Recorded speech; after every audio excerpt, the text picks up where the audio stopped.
I'd like to encourage you to be turning with me in the book of Revelation to Revelation chapter 3 this evening as we consider the church at Philadelphia. Revelation chapter 3, beginning in verse 7. Beginning in verse 7 of Revelation chapter 3, it says, "And to the angel of the church in Philadelphia write, He who is holy, who is true, who has the key of David, who opens and no one will shut, who shuts and no one opens, says this, I know your deeds. Behold, I have put before you an open door which no one can shut, because you have a little power, and have kept my word, and have not denied my name. Behold, I will cause those who are of the synagogue of Satan, who say that they are Jews and are not, but lie, I will make them come and bow down at your feet, and make them known that I have loved you, because you have kept the word of my perseverance. I also will keep you from the hour of testing, that hour which is about to come upon the whole world, to test those who dwell on the earth. I'm coming quickly. Hold fast what you have, so that no one will take your crown. He who overcomes, I will make him a pillar in the temple of my God, and he will not go out from it any more. And I will write on him the name of my God, and the name of the city of my God, the New Jerusalem, which comes down out of heaven from my God, and my new name. He who has an ear, let him hear what the Spirit says to the churches." The sixth letter of Revelation is addressed to the congregation in Philadelphia. It is distinguished as one of the two that are full of commendation, without a word of rebuke. When we think about this congregation, let's remember that these letters were written more than 1900 years ago, probably in the 90s, and they were delivered to the Christians who were suffering daily from a specter of persecution. And that's a key in all of these congregations in Asia Minor, is they were dealing with some sort of persecution. In some places it was worse than others. Some places it wasn't as bad. But when Jesus speaks of a great tribulation, he has in his mind theirs in that age, in the age in which they existed. And that's going to be a key in understanding not only here, but also while we face persecution and tribulation in our world today. Now, this is not just saying, as some would promote, that this is some future period of persecution that might befall us in some successive generation or going to the end of time. It's not talking about that. It's talking about the persecution that these individuals are going to endure, and also the multiplicity of persecutions that Christians have endured throughout the ages. Philadelphia is a church of brotherly love. That's what Philadelphia means in the original language. And they have a proven perseverance. Now, Philadelphia was a missionary city in the sense that it was built to proselytize the world in the Greek language and culture. They were trying to get the people to accept this type of idea, this Greek gods, the Greek idea of life. It's the whole thing. Now, Philadelphia, which means, of course, as we noted a while ago, brotherly love in the Greek, is a city was named for the loyalty of Athenas II showed to his brother. Outside this letter, we don't read very much, except maybe in history, concerning Philadelphia, but not within the context of the scripture. Philadelphia was located 20 to 30 miles southeast of Sardis. It was a newer city than the others, and the idea of promoting the Greek language and the Greek ideologies was called Hellenism. And they wanted to spread this out to the people and get the people involved in this. So it was a newer city. It was built in the 2nd century BC by Attalus II. He named it Philadelphia in honor of his brother, Emesis, whom he greatly loved and deeply admired. You miss it. I can't say that word. You miss it. Still can't. Anyway, Philadelphia means brotherly love, and hence it is called the city of brotherly love. And we have a Philadelphia's all over the United States, more than one, if you look at a map. But it is considered the cities of brotherly love. So that's a key factor here. This was that kind of atmosphere in that situation.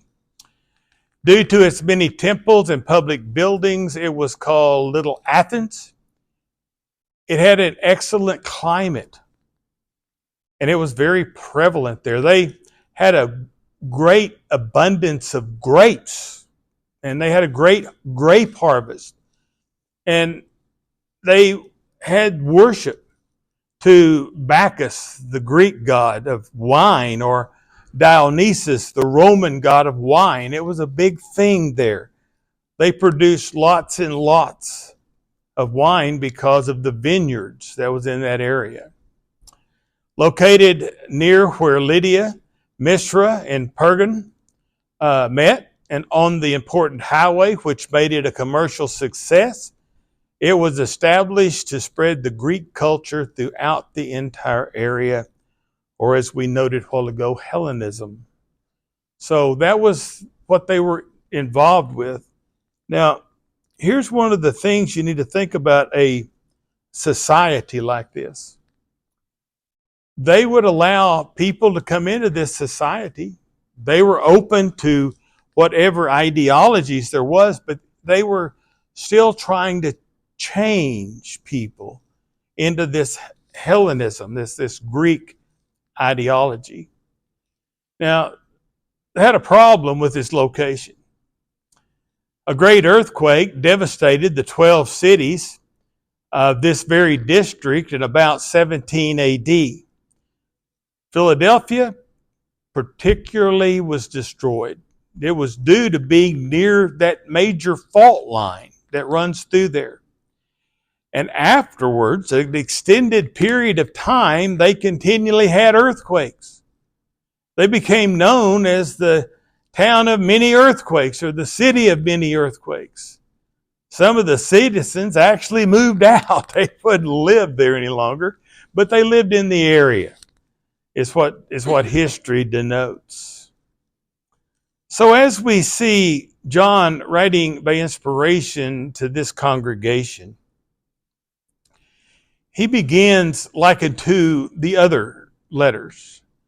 It says, "And to the angel of the church at Philadelphia write, he who is holy, who is true, who has the key of David, who opens and no one shuts, who shuts and no one opens, says this." So he introduces Jesus a little differently here. Jesus identifies himself as that which is holy, true, and the doorkeeper of David. The holy, true doorkeeper is the one that's empowered to determine the fate of mankind, both his brethren and his enemies. This denotes the power of Jesus, the authority of Jesus. Jesus is all authority. He says, look, I am. Well, this is an I am passage that we find in the writings of John. I am. Jesus reminds his readers that he knows them. And of course, we see in verse 8, if you have your Bibles open there, he says, I know your deeds. He knows their situation. He's omnipotent. He's omnificent. Jesus knows what's going on in our world, in our lives. He knows.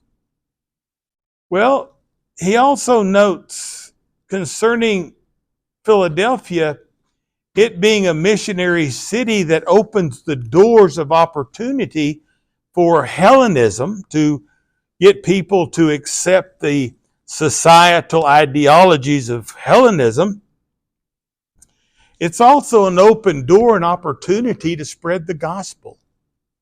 People are inquisitive. They're asking questions. Now, we note here, they might have been a little bit of a small congregation, or he notes it didn't have but little strength, but yet they had great opportunity, and we'll expand on that a little bit here in just a moment. Jesus here in verse 7 gives a threefold assumption of himself after addressing the angel of the church in the city of brotherly love. He notes that he is the Holy One, denoting the idea that neither sin or impurity ever sullied or spoiled his immaculate character. He never did sin. It's like we read over in Hebrews chapter 7 and verse 12, where he affirms him to be holy, harmless, undefiled, separate from sinners, and made higher than the heavens. Also, he is true. He is truth personified. He notes that he is the way, the truth, and the life. And like I noted just a moment ago, as we find over in John 14:6, this is one of those I am declarations that we find in John's writings. He is. I am. I am deity. I am God. When Pilate asked what is truth in John 18:37, living truth in all its excellent essence and comprehensive coverage stood before him in the form of the condemned Christ. He is the truth and the life. And he possessed the key of David. That takes us back to Isaiah 22:22, and I'll give you opportunity that you can go back and read that and to study that at your own opportunity. But it denotes the keys symbolizing authority. And Jesus has it in both heaven and on earth. The keys permit entrance. They forbid the unworthy from entrance. Jesus opens and no man can shut it. Jesus is in control. He has all authority. He shuts it and no man can open it. Jesus has opened the great door of the gospel, and people have to choose. His enemies are powerless in assailing successfully the authoritative head of the church, and that be Jesus Christ. You can't stand against Jesus. Jesus already won at the cross. Possessions of the key of David meant he was the true Messiah, and likewise possessed the throne of David, He was on the right then. This totally thwarted any infidelic claims of the satanic synagogue of professing Jews who rejected him. As it notes here, the synagogue of Satan. Jesus has all authority. He has these keys. Can't get away from that. In verse 8, it says, I know your deeds. Behold, I have put before you an open door which no one can shut, because you have little power, and have kept my word, and have not denied my name. He knew their situation. And unlike the condemned works of Sardis, this neighboring congregation of Philadelphia was recognized and commended for their works. And it's noted that maybe they weren't as large a congregation, maybe not as strong a congregation, but they were still doing their works. And there was no censor of them given. They line up with Smyrna in this dedicated department. He who possesses the key of David had placed before them an open door.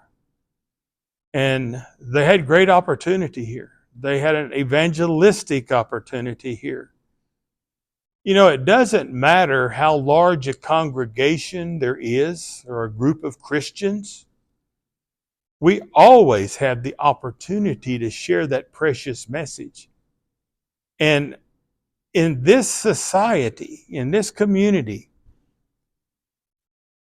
maybe a little bit easier than it was in some of the others where they were continually being bombarded and attacked from the pagans and the Jews, where they were just terrible situation. Their city had been established to be an open door for the expansion of Hellenism, as we noted, the Greek culture, into the province of Lydia, Misra, and Phrygia. Philadelphia was an open door for the expansion of Christianity. No one could close it. Not even the synagogue of Satan. They, as we have noted, had little strength, maybe not as big as some places, but this meant they were small and struggling. But they kept his word. They didn't falter away. Just because we're small doesn't mean we falter away.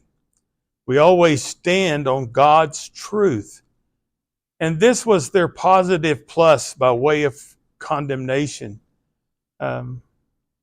Commendation. Wrong word tonight. They had not denied his name.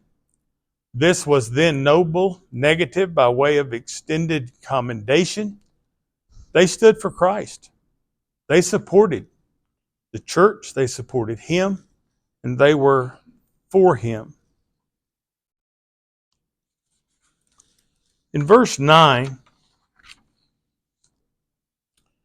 it talks about this synagogue of Satan. It says, behold, I will cause those of the synagogue of Satan who say that they are Jews and are not, but lie. I will make them come and bow down at your feet and make them know that I have loved you. Well, the synagogue of Satan were these Jewish individuals. They were standing in opposition to Christianity, and I would suggest that they were probably doing some things that was made it difficult for the Christians here in Philadelphia to do what they needed to be doing to share the gospel. They were standing in opposition to the Christians there.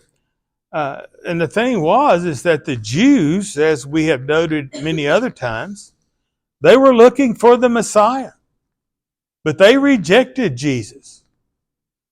They rejected him because he was not what they wanted him to be. And dear friends, there are people today who profess to be Jews, who reject Jesus ever being the Messiah. They want to cast out the New Testament. They want to get rid of all of these things. And then we have those who profess, are you with me? Profess to be Christians, who want to go back and become Jews, even though they can't ever do that. But that's our world today. It wasn't much different then. These are of the synagogue of Satan. Persecuting those who did not believe made them servants of Satan. Rejecting the message of the Holy Spirit made them blasphemers. But they would not prevail. They could not stand against God's truth then nor now. In verse 10 it says, "Because you have kept the word of my perseverance, I also will keep you from the hour of testing, that hour which is about to come upon the whole world, to test those who dwell upon the earth." Now, there are many in our world today who will take this passage and they will take it out of context and try to make it mean some kind of thing in the far future, at the end of time and all of those things. But he's really noting not an end of the world thing, but a period of trial that has engulfed the entire world. Then it was coming, and it was the Roman persecution that was coming.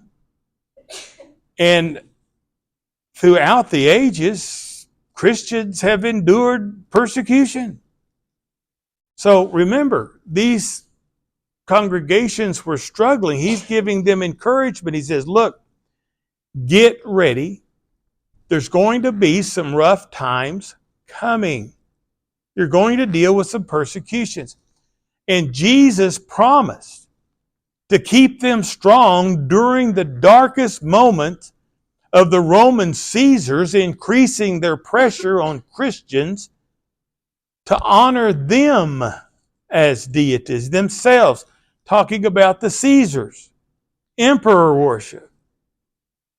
The hour of trial has happened then, and it's happened throughout the ages. But it's not something that is depicted as way in the future. This prophecy was fulfilled long ago. It's written here. Even though, as I note, and the wording notes, that it is a continual problem that Christians face. He notes, I will also keep thee from the hour of trial. This figures prominently in the theories of the millennialists who take this passage to emphasize that Christians shall be delivered from not through the great trial, implying the rapture of the church before the time, referring to the great tribulation. And we've talked about that in other lessons, that you can go back and look about the tribulation and the rapture and all of those things that are man-made, made up by man. It's not what he's talking about here. The thrust of the verse is against this interpretation. It was precisely because the church was faithful in time of trial that Christ in turn will be faithful to them. He's the one, like others, that he's going to strengthen. This passage harmonizes with the great high priestly prayer of Jesus over in John chapter 17 and verse 15, that they would be faithful. They're not going to be taken out of the persecution. We are all going to face persecution. It's just inevitable. These people weren't, but they were going to be taken safely through the trials, not the exemption from these trials.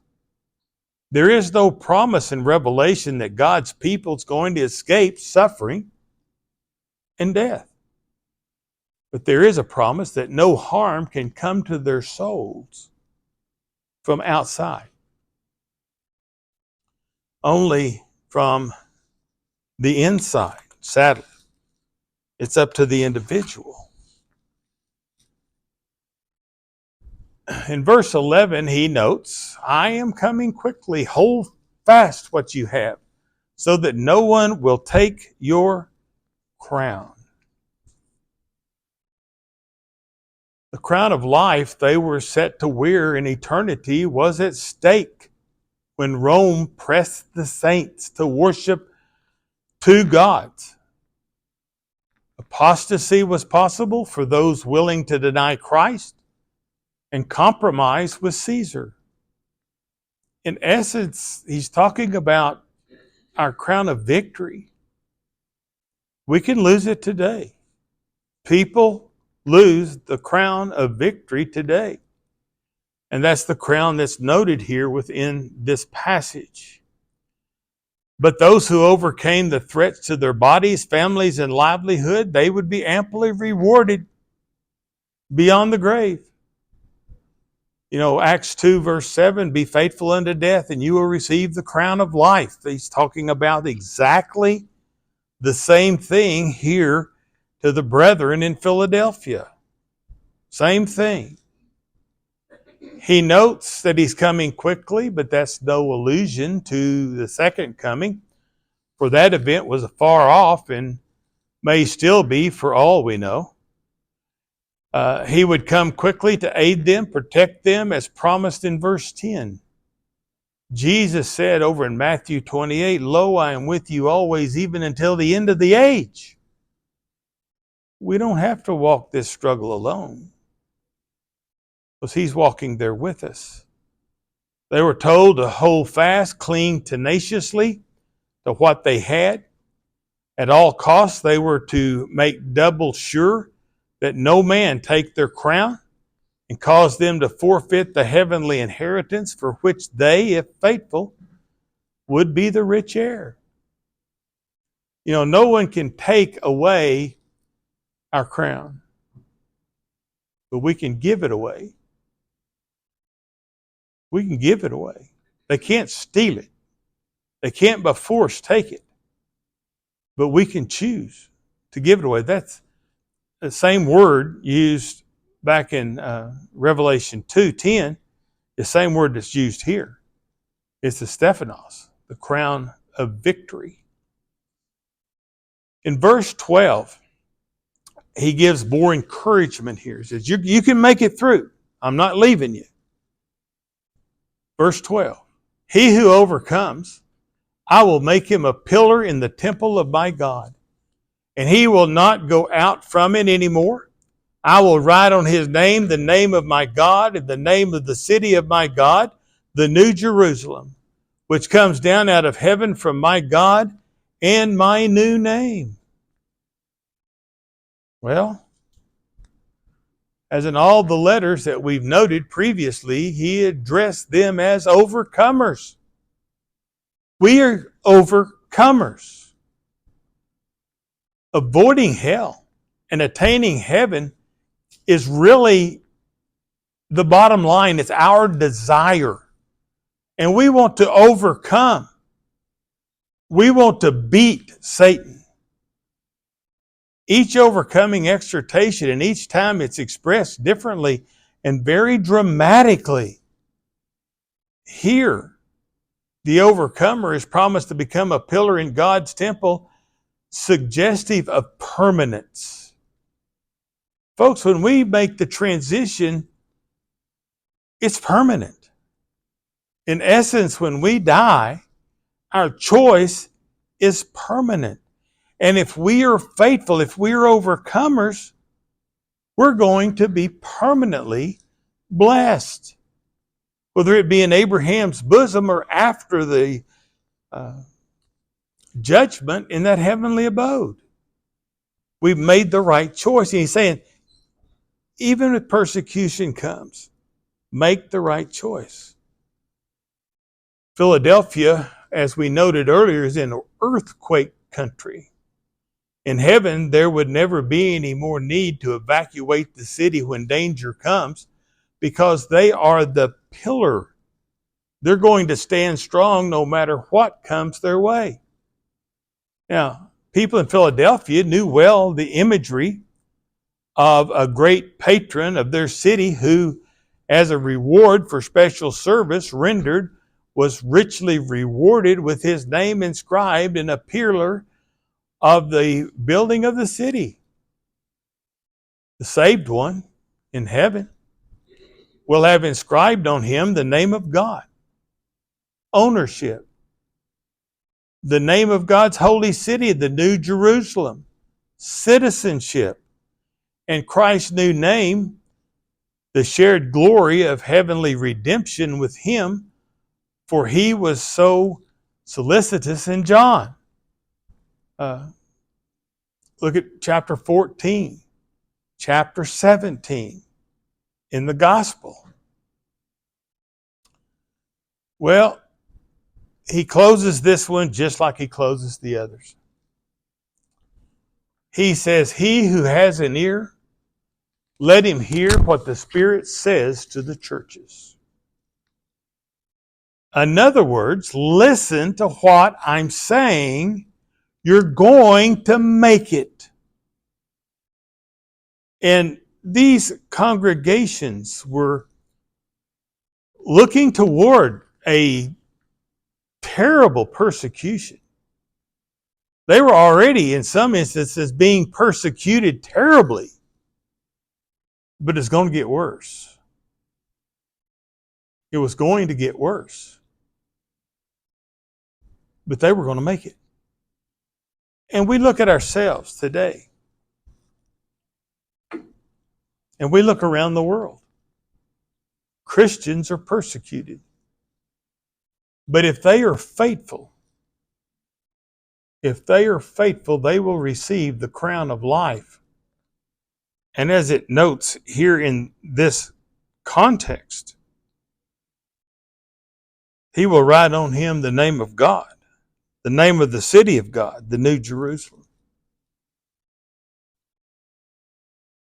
We will be that pillar. So it's an encouragement here in the city of brotherly love. The Lord wills, we will continue talking about Revelation next Wednesday evening.